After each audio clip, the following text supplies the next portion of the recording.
welcome those of you that are joining us at a different space at a different time.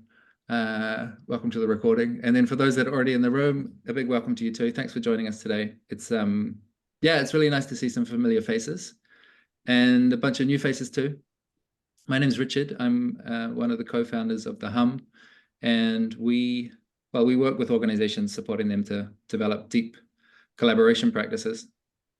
And one of the most urgent obstacles to collaboration is conflict. It's about what do we do when there's difference, when there's tension, when I want something that you don't want. How do we navigate that tug of war? How do we find a peaceful, constructive way to handle difference? And that's why I'm excited to have Gabe come in and host this session with us. So Gabe and I, we've known each other for some years, but we've just started collaborating recently. And I'm excited about Gabe working with us because I think he kind of brings a bit of a different flavor than the types of people we usually have working with us at the Hum. He's got all the usual kind of Hum traits of like gentleness and compassion and empathy, and he's a Zen practitioner, a counselor. So he's got all that sort of, gentleness and kindness and understanding and emotional intelligence. And he's also served with the United States Marine Corps. So he's kind of a hard ass. He's got a backbone. He knows about courage. And I find that a very spicy combination to find the gentleness and the toughness. And it's been a real pleasure to get to know him and to understand his working model of how does the nervous system actually affect your ability to relate with other people. With the Hum, we do a lot of trainings on like, here's some specific communication techniques you can use to make decisions or to deal with conflict. And it's useful to have these theories, but when it actually comes into a moment of tension, your nervous system will determine what your behavior is, and your better ideas usually go out the window. So that's why we've been working together, is to train the nervous system. So I'm going to hand it over to you, Gabe. We'll be in your capable hands for the rest of the hour. Thank you. Yeah, thanks, Rich. I appreciate it. Thanks, everybody, for coming. This is great.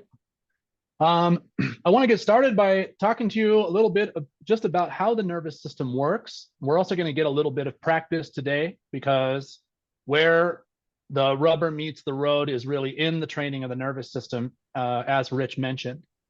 So we're not just going to put a bunch of ideas in your head. We're actually going to put a bunch of ideas in your body. All right, so that's the hope for today. I'm going to go ahead and start my little slideshow here. And the first thing we're going to talk about is the sympathetic nervous system. So let's see here. Hi. Hi, sorry, I guess we had a little technical problem there. So instead of sharing the slides, I'll just go ahead and read off them, if that's okay. Okay, sorry about that.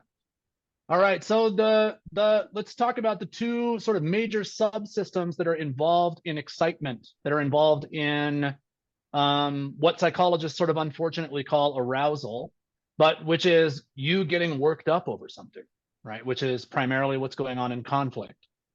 The two major subsystems involved in that are your sympathetic nervous system, which you could think of as a gas pedal, and your parasympathetic nervous system, which you could think of as the brake pedal. So when you activate the sympathetic nervous system, you get more and more worked up. When you activate the parasympathetic nervous system, you ramp down, okay? So first off, talk about the sympathetic nervous system.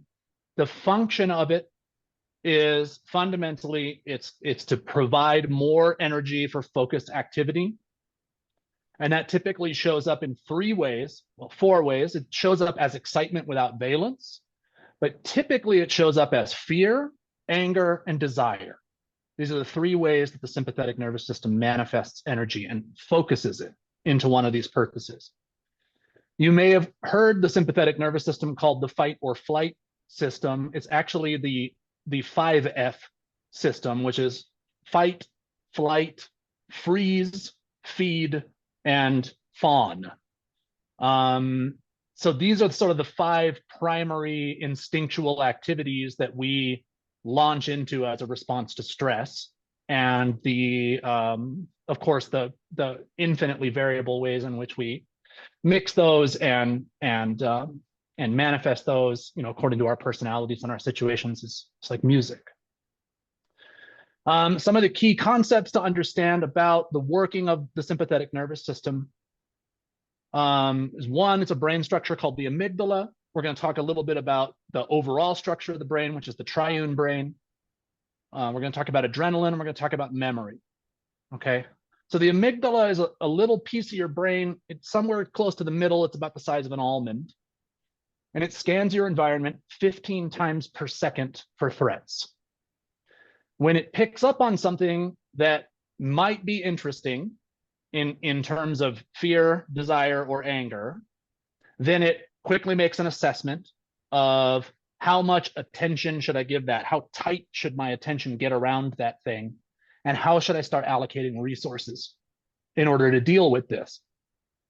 So for instance, if you, essentially, if you see a shaking in the bushes that might be a tiger, the amygdala is going to say, hey, that's a threat, right? If there's an actual tiger in the bushes, your amygdala is going to shut everything off and give all of the energy to the brainstem so you can run like hell, right? And that's essentially how this works. We have a triune brain, so we have a reptile brainstem, a reptilian brainstem, which controls just basic instincts. We have a mammalian layer of the brain, which handles social processing and emotion and a lot of memory. And then we have our human part of the brain, which is cortical. This is our higher order thinking, our mathematics, our moral reasoning, things like that. So this makes sense if you understand the amygdala as a kind of fuse box that controls where energy goes and for what. Because if there's a tiger in the bushes, you don't need to be doing math. So one of the first things it's going to do if it notices a threat is shut off higher order thinking, right? And that has some real implications for how we show up to conflicts, because if you get activated past a certain point, you will lose access to moral reasoning. You will lose access to fine logic. You will lose access to all of that stuff. And we've all experienced this. When you get worked up enough, when you get angry, you get stupid. When you get afraid, you get stupid. And this is literally your amygdala is inflaming your brain so that the cortexes can't get any more calories because it's trying to send the calories to somewhere more survival oriented. Okay.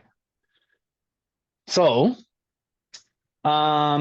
that said, there's a kind of, what you can do is you can kind of view things on a 0 to 10 level of excitement. And everybody's is going to be different, right? Oh, it looks like, great. Okay. So these are my levels. The way that my sympathetic nervous system tends to take shape is anger. If you wonder how a guy gets into meditation, that's the kind of guy that gets into meditation a lot of times. Your default may be fear, your default may be desire, your default may be whatever the case is. So it's going to be different for everyone. But for me, this is it, and hopefully most people will find this relatable. So I included the 0 level of arousal, which is kind of a state of Zen, or in Sanskrit, it's samadhi. They're not the same words, but close to the same feeling, which is awareness without a tightening of attention. This is going to be useful later. And then, so I won't linger on it.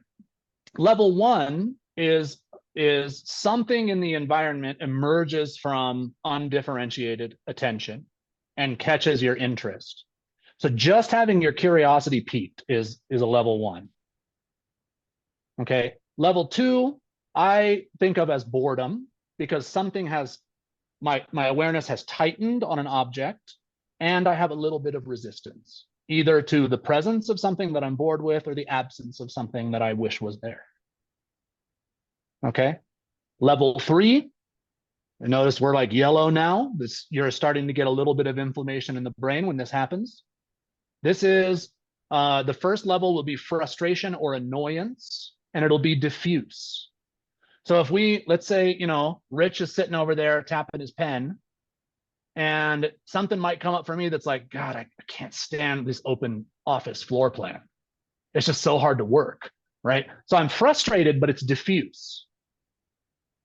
And then if I get more irritated, I might focus on the pen and be like, oh, geez, I wish he'd stop tapping that pen. And that's a 4. That's when you're irritated. And if you see, right, we're going from diffuse to focus, diffuse to focus. And you'll watch this cycle repeat all the way up in your levels of arousal. So at level 5, which is the last point at which your cortexes, your higher order thinking, have input, you are feeling anger and having angry thoughts, but it's all very controllable. So you might be strategizing using your higher order brain how to deal with whatever this obstacle or this frustration is. If this was fear, it would be the same. You would be strategizing, okay, how do I get away from this thing? Right? When you tip over from 5 to 6, this is when your amygdala has inflamed the pathways between your emotional brain and your human brain, or your mammal brain and your human brain, so much that barely anything is getting through. And at this point, you'll start doing some pretty animalistic things. You'll start giving warnings, right? You might start saying things like, you better not go there, right? Or you better watch what you're saying, right? You might issue some threats, right? And this is a precursor, right? You're not directing the violence yet. You're warning that violence is coming. At level 7, you direct the symbolic violence. So now you might start insulting the person. You might start attacking your relationship with them, right? When it gets to level 8, there is generally a defensive physical violence that starts to happen. And this can be defense of a symbolic thing like a relationship or like an identity.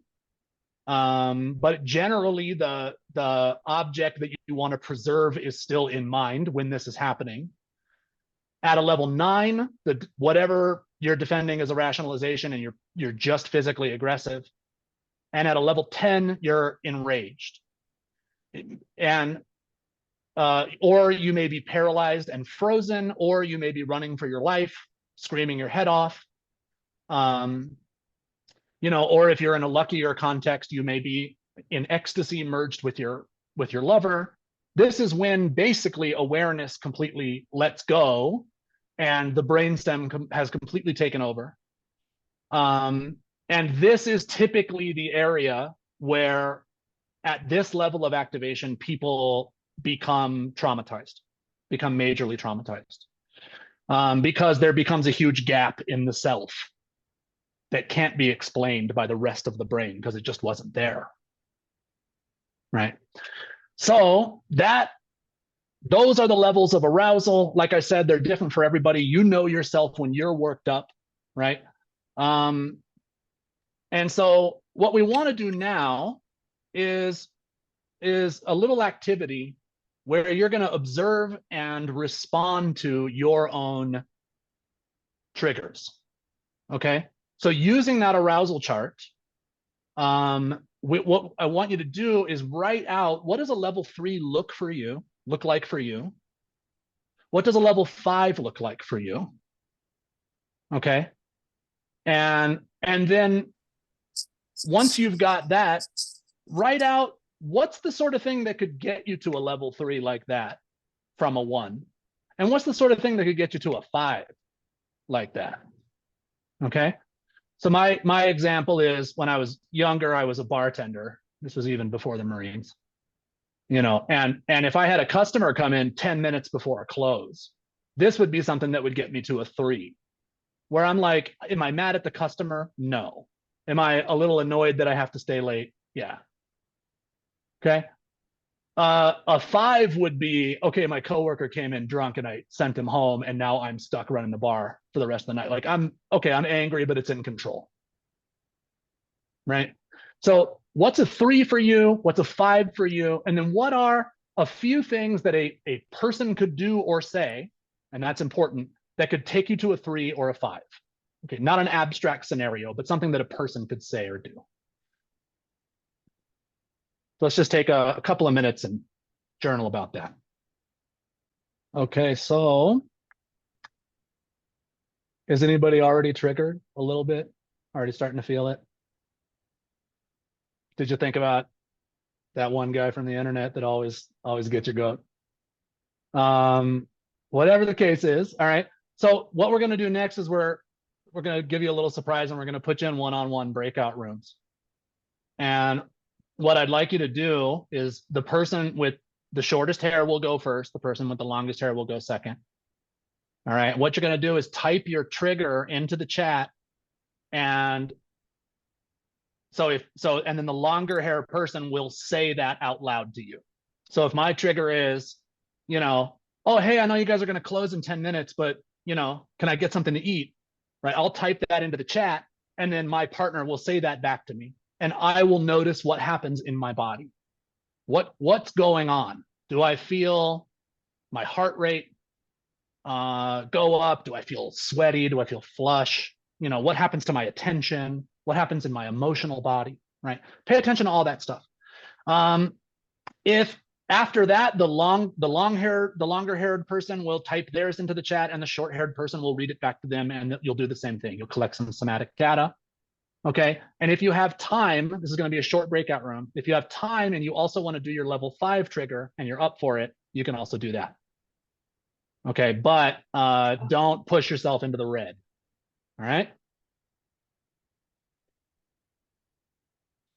Okay. I think Rich is going to start sending everybody off here. There you go. Yeah. Let me know if anyone's got any questions before you send you out, just about how the process works. But otherwise, I'm going to press the button and you'll just be gone for 4 minutes. Okay, see you soon. Happy triggering. Okay. Oh, How's everybody doing? Triggered. Triggered. Okay. So I'm going to show you guys the first nervous system regulation technique that, and we can all do it together. It's called a Vuh-hum breath. And maybe some of you have done this before, and I won't give you all the neurobiology of it, but what you're essentially going to do is take a really deep breath into your belly. And when you blow it out, you're going to blow it out slow. And the first half of it, you'll say the syllable vu. And the second syllable on the second half of the breath will be hum. So I'll just demonstrate this real fast, and then we'll all do it together. So it goes like this. Vuh-hum.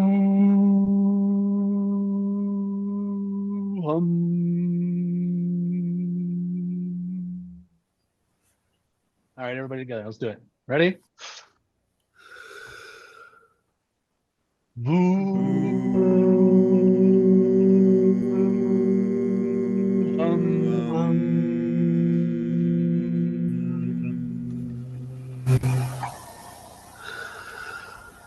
How do your bodies feel now? yeah, better. A little bit better? Sorry if that was too long. I live in the mountains, and my lungs might be habituated. That's called Vuh-hum breathing. Obviously, you can't do that in the middle of a conflict, because that maybe you could, but that'd be weird. But that's one of the most effective and standard ways to bring your nervous system from up to down. You can do that for 1, 2 minutes, 3, 4 minutes, whatever it takes. And before you know it, you will be curious again. You'll be, your higher order stuff will be online. You'll be thinking logically and not just, how to cover everything in gas and light it on fire or whatever's going through your head, right? So what we're doing with Vuh-hum breathing and with some of these other techniques that I'm about to teach you is we're activating the parasympathetic nervous system, which is the brake pedal for your overall excitement or arousal. Okay. The functions of the parasympathetic nervous system is actually there's a lot of them. Can I but the interrupt you ones for a that- second? Yeah, go ahead. Before we crack into that, I would love to just check what happened in the breakout rooms. Yes, sorry about that. I wanted to get, I think you said somatic data. Yes. Like, what did people observe happening in their soma, in your guts, in your body? I'd love to hear just like a couple of shares from people.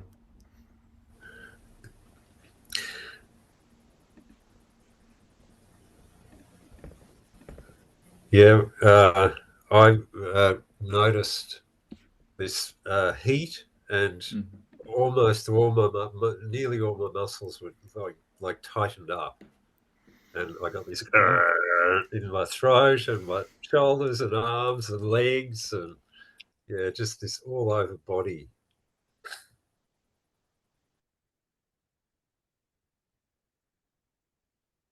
I Thanks know for that sticking with feel. us. Yeah. Mine is like a dizziness or a disorientation. It's like I can't. I can't. I'm in a brain fog, I guess, is how I would describe it. It's not quite that, but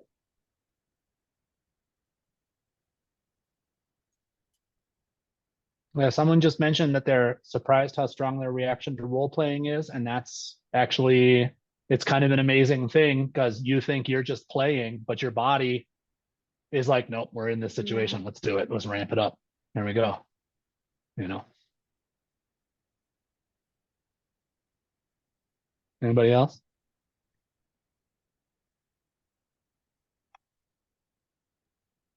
For level 3, I felt tension in my lower belly. And for level 5, I felt my heartbeat accelerate and my nostrils dilating and my field of view slightly narrowing, which are very classic in this case. You just give me the image, Maddie, of like an angry monkey as your nostrils start flaring. You're like, that's very good. That's very intimidating. Thank you. That satisfies my curiosity. I'm going to hand it back to you, Gabe. Do you want me to run the slides? Yeah, sure. One of my symptoms of activation is I jump ahead in the class program. So that's what I did. Great. So, okay.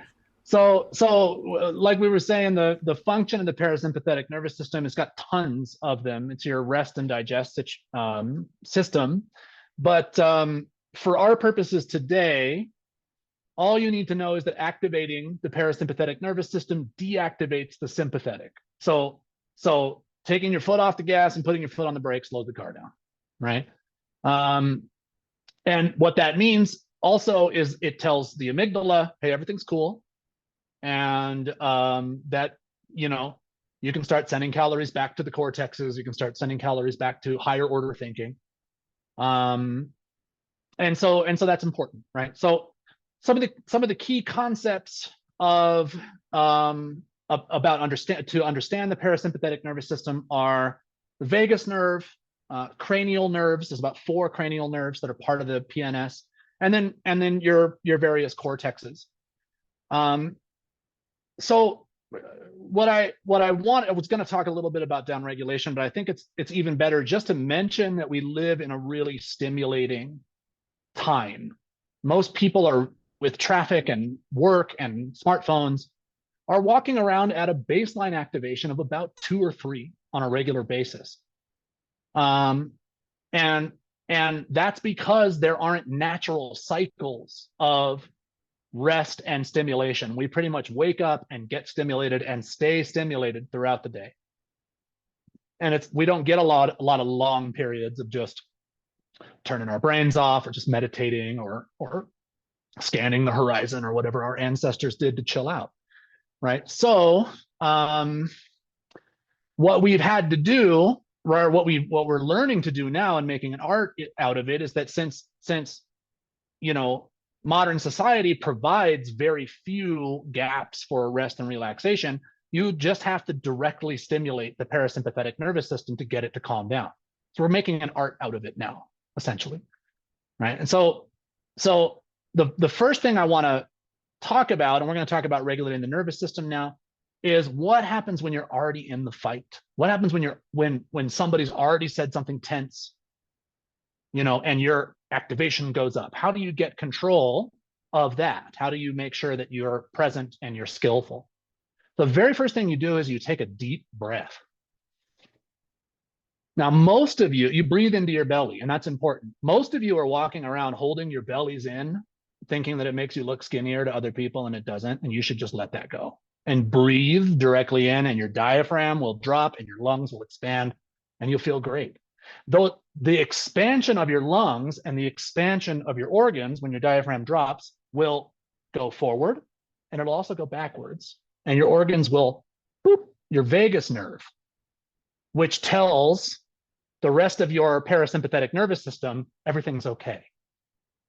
The vagus nerve runs from the brain down the inside of the spine to your gut. Okay, so a deep breath activates the vagus nerve. It gives you a little bit of vagus activation. Some other things you can do when you're in a tense situation is you can immediately soften your voice. And this will tell your brain, I'm safe. Everything's okay. You can also soften your eyes. So you may, if you're worked up, you may, without even realizing it, have been kind of, widening your eyes to take in a lot more information and light. And you can just soften that. And that sends a message to your brain that says, that's symbolically, that's not a tiger in the bushes. That's my girlfriend. That's my boyfriend, right? And the last thing you can do is start placing your attention on your gut, right? So as they're speaking, listen and check your gut. Keep listening.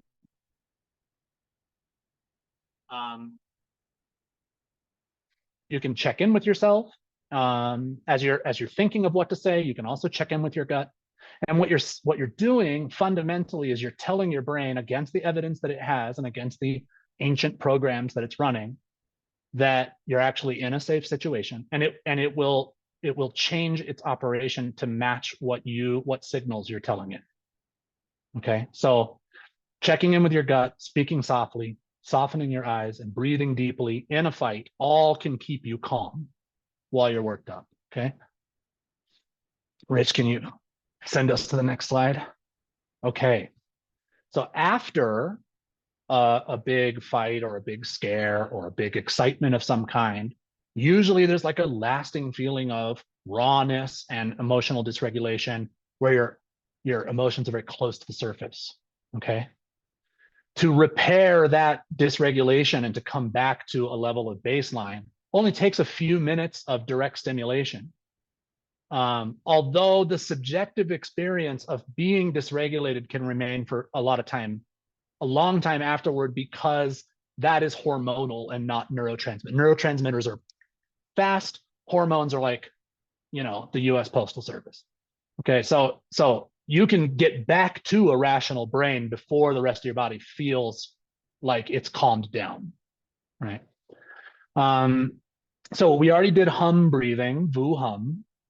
And that's one of the best ways to just calm all the way down. Diaphragmic breathing, like we talked about, it's really helpful. One of the easy ways when you're somewhere that you feel comfortable doing this is something called the Valsalva maneuver. Activates the cranial nerves that will calm you down.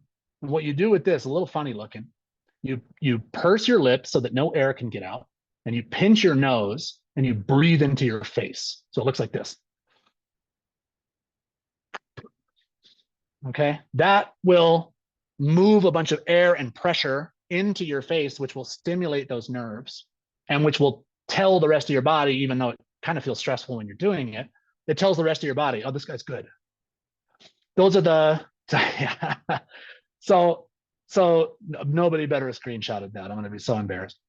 So these are the same nerves that are involved in the mammalian dive reflex, which also is something that instantly turns on the parasympathetic nervous system. Another thing that works is when you gag or you cough really hard, you directly stimulate the vagus nerve through your throat. And so, there are some, like a lot of people who are highly anxious, before they eat in the morning when they're brushing their teeth, they'll gag themselves with their toothbrush to start the day at a 1, because it'll just give them an instant reset. And you do that before you have any food on your stomach for obvious reasons, right? It's a little uncomfortable. You can also cough really hard into your arm, and that will kind of send your organs back and give you a little tap on the vagus nerve. And that works to send you back to a 1. And then last, this is your nuclear option. If you are in a place where you are so dysregulated that you are about to threaten an important relationship, or you're about to yell at a kid, or you're about to physically harm somebody else, right? You keep some ice packs in the fridge. Okay.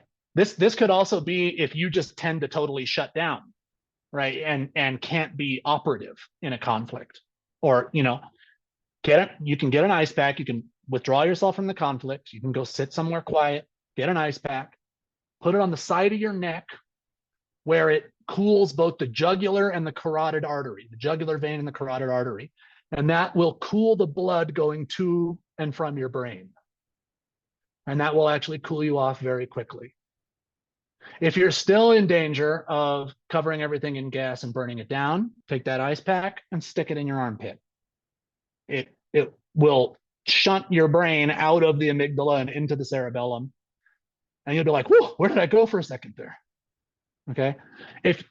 Like the nuclear of all nuclear options is taking that same ice pack if you're really in danger, right? Or you really can't calm down, and you can stick it right down your pants. Nothing can survive that. Okay. Rich, next slide.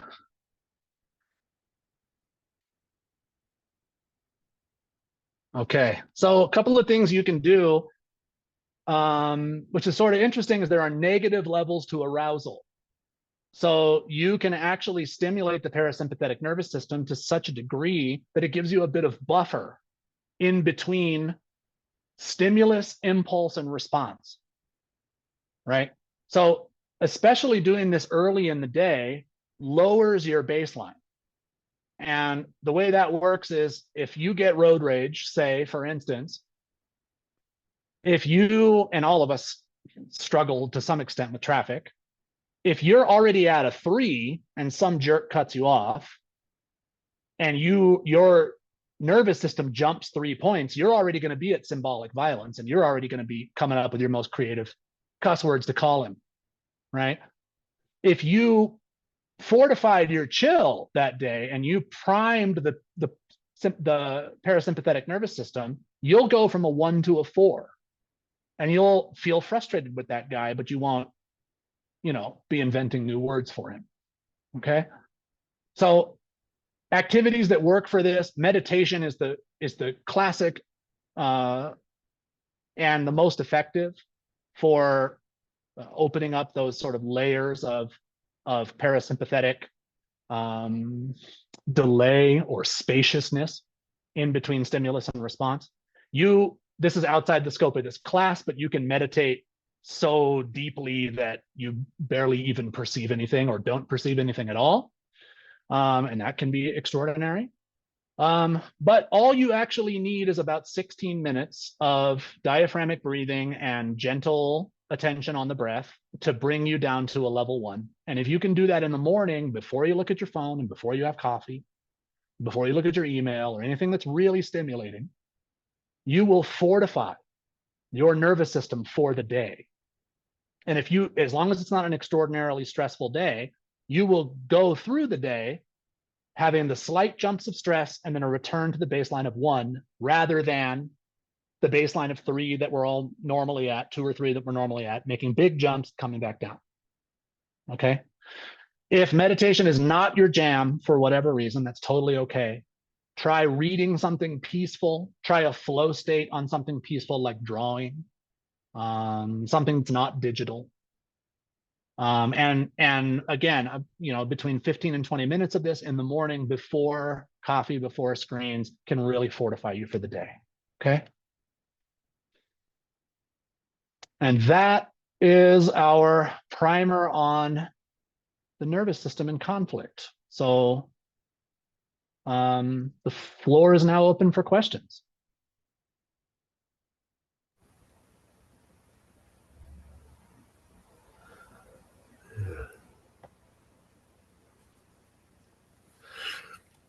I've got a question. Sure. A lot of my responses, like sometimes in conflict, I'll like come forward and get angry and aggressive. Mm-hmm. Other times I'll just get really terrified and freeze. Mm-hmm. And both of them are very unhelpful for dealing with conflict. Yeah. I kind of get this sense that the kind of model or the picture that you've given of the nervous system, I'm just wondering if you can sort of apply that activation, or help me apply that sort of activation model to the sort of freeze fear type of reactions rather than the kind of anger aggression type reactions. Sure. Yeah. It's actually the same sodium and potassium running down the same channels, and for whatever reason, something slightly different in the relationship or the environment or whatever the case is, your mind is unconsciously interpreting it differently and selecting a different response unconsciously, but it's the same nervous pathways. There is some it gets a little complex with we could get sort of, it's a little out of the scope for what we're talking about in terms of different vagal responses that can result in shutting down versus being activated. But generally speaking, the kind of stuff that the everything basically except the deep breathing works for a dorsal vagal response and a ventral vagal response. So if you are frozen and you begin to care for yourself, with a Valsalva maneuver, with coughing, with that sort of thing, it will bring you up out of freeze. Ah, really? Okay. Yeah. Okay. If you have, and some people have this if they have trauma, and most of us carry a little bit of that in our bodies. If you commonly falling into freeze and going kind of nonverbal and shutting down, if you can in that state figure out how to get yourself to a safe place and pound a pillow or put on a pair of running shoes and go running, you will start to very kind of slowly regrow your nerves to have a more balanced myelination pattern, which is insulation pattern. And when you have a balanced pattern, you get to choose, right? It might be the best thing for the situation that you make yourself small and shut up. If there's a velociraptor in the cafeteria, you gotta do that, right? But you want the choice. Can I run? Can I fight? Can I freeze? Can I do whatever? And if your nervous system is automatically collapsing into one favored response, then doing another response consciously can start to open up that gap in between stimulus and response. And nervous system mastery is all about becoming the lord of the gap. Right. Okay. Good. Yeah. Thank you. Yeah, you got it.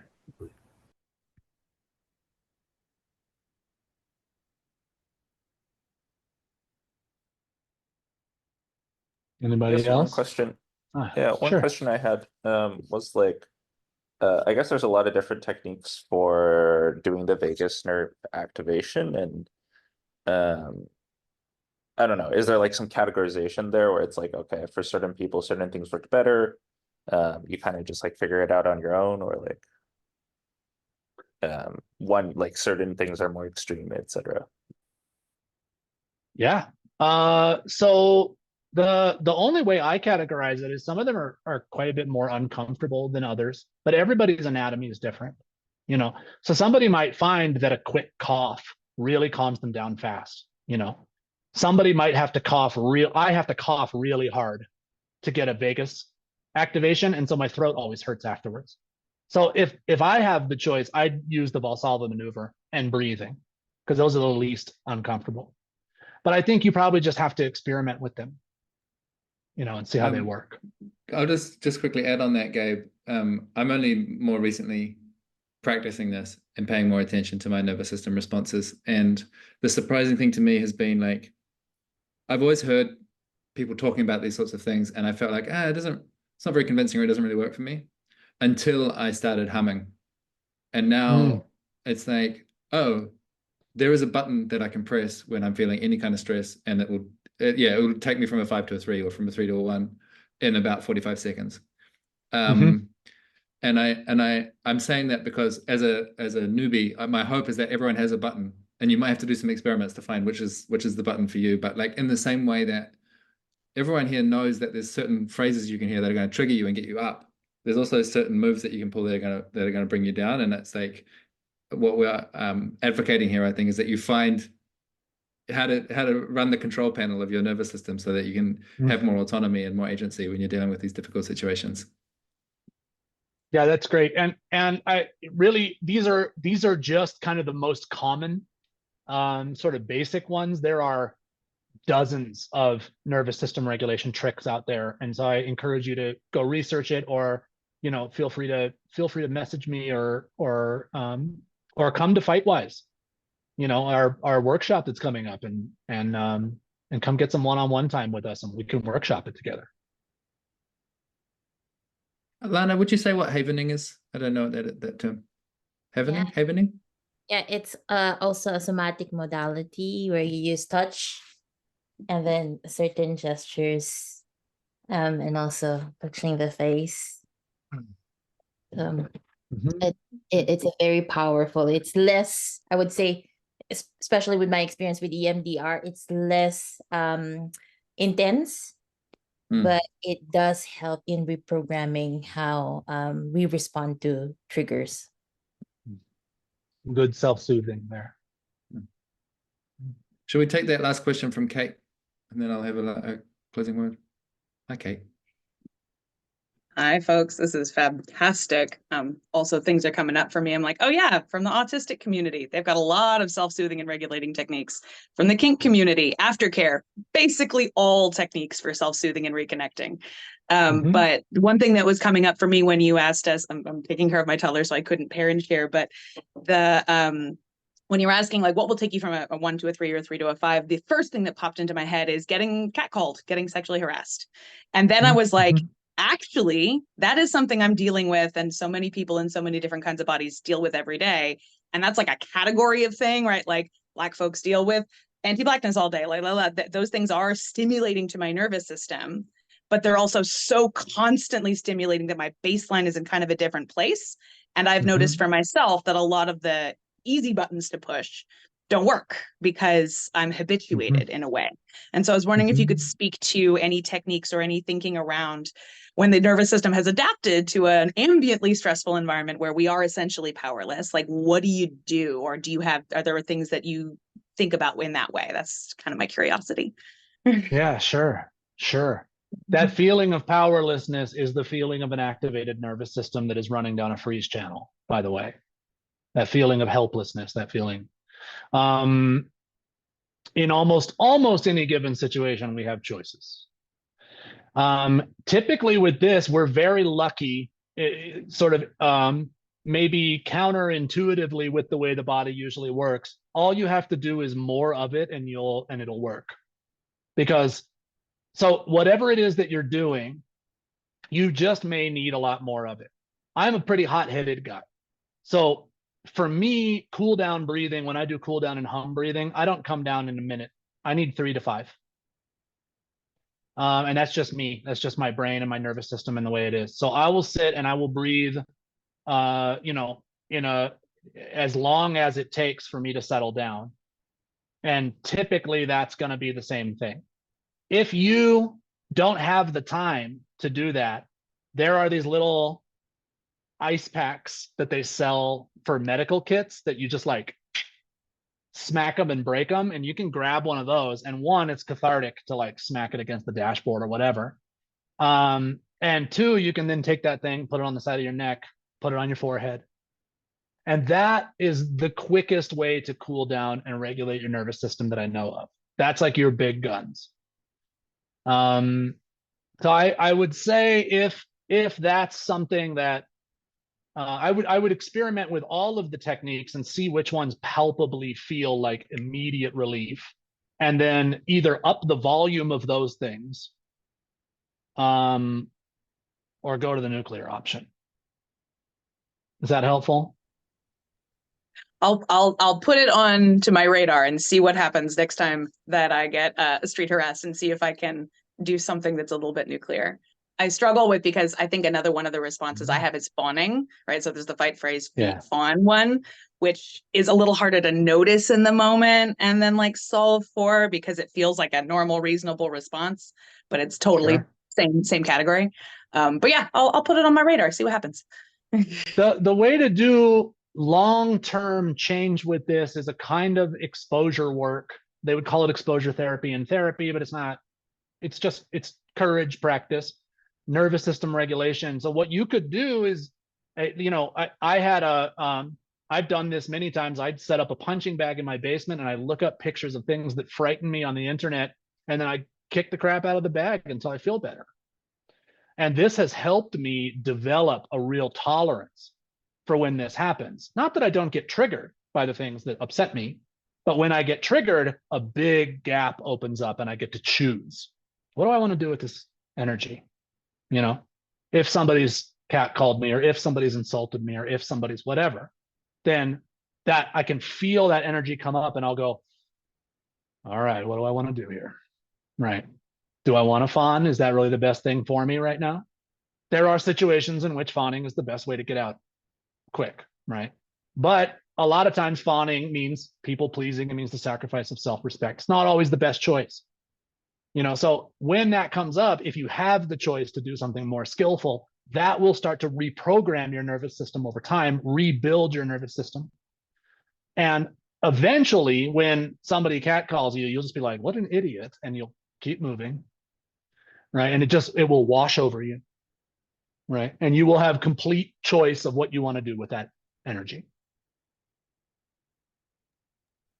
My current favorite is to perfect comebacks in the shower and then use the judo technique. It's like, oh, I caught your energy. There it goes. Thanks, that's helpful. Yeah. We're right at the edge of our time limit. Thanks, everyone. It's been really fun to get into this with you. This like spicy topic. It's surprising that I'm saying it's fun, but I was having fun anyway. Gabe very briefly mentioned we're running a course in 3 weeks called Fightwise. Lana's dropped a link, but I'll drop it here again just so it's at the bottom of the list. Basically, the idea is we're going to do these simulated conflicts like we did today, with a bit more time and space and a bit more context. And you're going to choose your level of intensity. So you get triggered and then you work with it. And you get to, for me, a big part of it is about practicing your self-awareness. So like you said about the somatic data gathering, like what actually happens to my vision? You know, Maddie said about how he gets this tunnel vision. Like, does that happen to you? Like when you can get into that curiosity mindset and track what's going on for you, you might still not perform very well in the conflict, but at least you start expanding your awareness. And then from that, you've got opportunities to start making choices eventually, like it's a practice thing. There's loads of details there on the website. Yeah, we've had a really good run with this workshop with other people. We'd love to see you there. And if there's any questions, please you can fire them through the website. There's a contact form there. And we'll send a recording of the session and the slides, so you have those for your reference afterwards. Thanks so much to you, and thanks to Gabe for coming in and holding this free session for us. Thanks for having me, everybody. Thanks for coming.